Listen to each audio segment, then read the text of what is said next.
Hormuz straight ব্যৰ্থ মোদী চৰকাৰ মুছলমানৰ বাবেহে ভাৰতলৈ আহিল তেল গেছ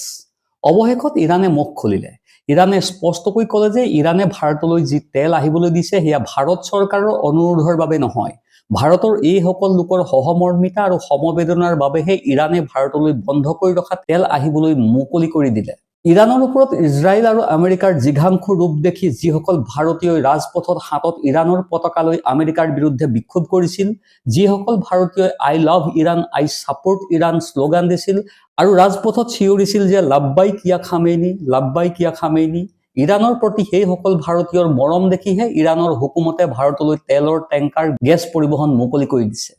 ইৰাণৰ সৰ্বাই কৈছে যে আয়াতুল্লাহ খামেইনিৰ ওপৰত আমাৰ যিমান মৰম আছিল সিমানেই মৰম ভাৰতৰ লোকসকলৰ প্ৰতিও আছে সেয়েহে আমি গেছ পঠাইছো তেল পঠাইছো এই ষ্ট্ৰেইট অফ হৰমুজত বন্দী হৈ থকা তেল গেছ আমাৰ চৰকাৰে মুকলি কৰি অনা নাই মুকলি কৰি আনিছে ক্ষুদ্ৰাংশ ভাৰতীয় ইৰাণৰ প্ৰতি প্ৰদৰ্শন কৰা সমবেদনা আৰু সহমৰ্মিতাইহে